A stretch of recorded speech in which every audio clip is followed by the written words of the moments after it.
Hello, Coach Dad here with another chess tactics tutorial. Today I am going to talk to you about the pin. Whenever you are attacking a piece that your opponent cannot move without losing a different piece of greater value, you are doing what we call pinning. You are pinning the very first piece. Now there are two types of pins in chess. There's number one called an absolute pin. Whenever you're talking about an absolute pin, is when the piece is pinned to the king itself.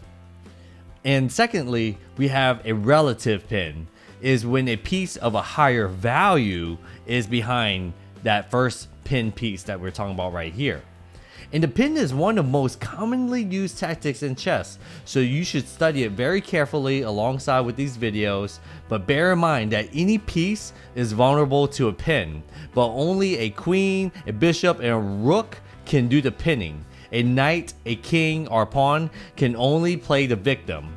So let's look at a couple of pins right here. In this very first example, what we have is an absolute pin. As you can see here, black is pinning the knight because if this knight moves out of the way, if it decides to even try to move out of the way, this rook is now attacking this king.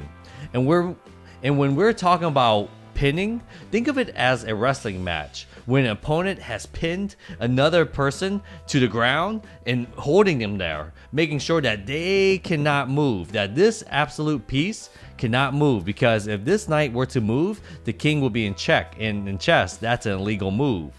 So it doesn't matter what white decides to do. For example, if white decides to even move the king closer to make an attempt, the rook can take the pin piece.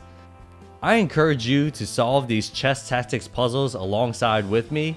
What you can do is pause whenever you see these numbers show up on the screen. You can even set up your own chessboard as well and be able to move and find out what is the best move that you can make in this particular situation. In this first example, white has his bishop pinning a knight to its black king. Here we have an absolute pin. As you remember, the knight cannot move because if it does move, it's going to put its own king in danger, and that's also an illegal move in chess. So what is white's best move now?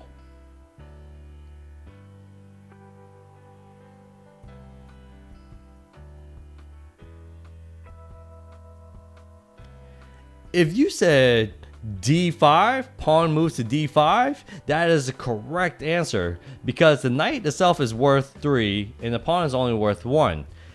Black cannot move this knight anymore because this bishop is still attacking all the way down right here.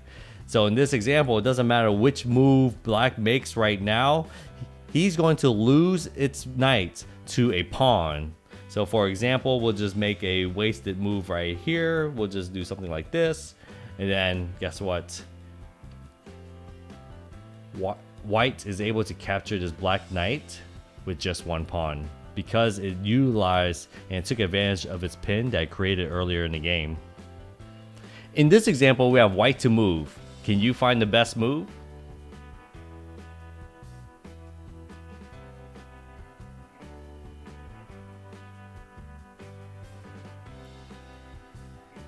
If you said bishop to b5, then you are correct.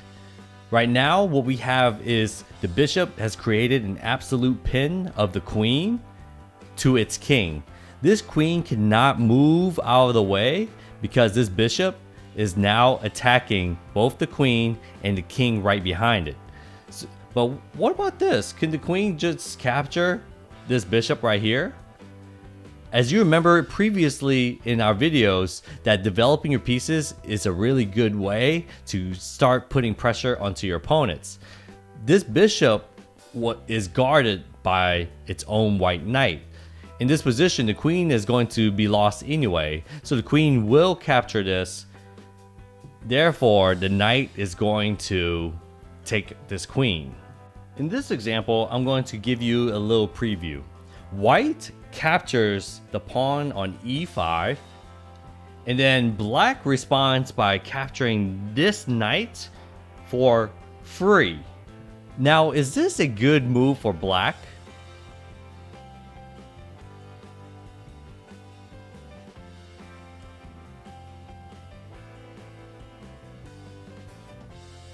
If you said this queen capturing this knight was a bad move, then what can white do to capitalize on this mistake?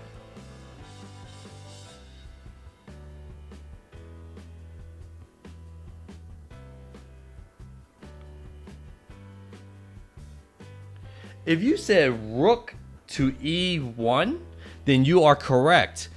What white is doing is it set up a quote unquote free trap in the middle, or free piece for black to take in the middle with the queen. And then the rook moved over here. Now the rook is pinning the queen to the king, therefore creating an absolute pin. There's nothing that black can do right now to save itself from losing its queen. And then most likely black is going to try to trade off the queen to try to get as many points as possible. And then white responds by capturing its queen. Therefore, black lost materials against white. Can you find a best move for white in this example?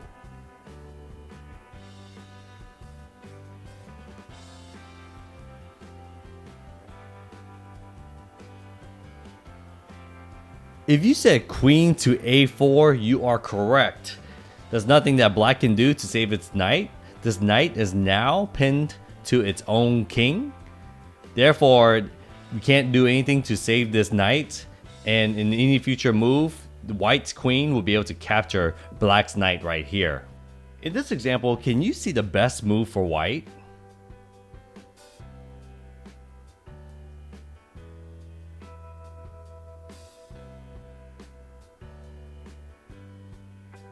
If you said bishop captures e6, you have a very good eye. As you can see here, this bishop is attacking this rook, but pinning this rook to its king. So therefore, this rook cannot move, or else is going to put its own king in danger, creating another absolute pin. But couldn't black just respond by using this pawn to capture this bishop? If you said that's also a bad move, then you are correct, because that pawn, its initial placement is to actually be in front of the queen to not lose the queen itself, because this rook all the way down here on d1 is attacking down this file. So now this pawn is even pinned to the queen, and that's actually what we're going to talk about in our next video. It's talking about relative pins. But right here, the bishop capturing e6 puts a rook in danger. Therefore, the rook is 5 points and you have the bishop being 3 points. It's a really good trade-off for white. But again, this is a big time blunder if black decides to move this pawn and attack that bishop over there on e6, because it will then put its queen in danger all the way up here from this rook. So you have two pin scenarios in this case. We do appreciate your time for stopping by and watching Coach Stats chess videos. Anything helps. Being able to hit the like button and subscribe down below helps out with the videos very much. I take the time to do these videos for you all. And again, we do appreciate all the support that you have been giving. And again, we look forward to seeing you in the next chess tutorial videos.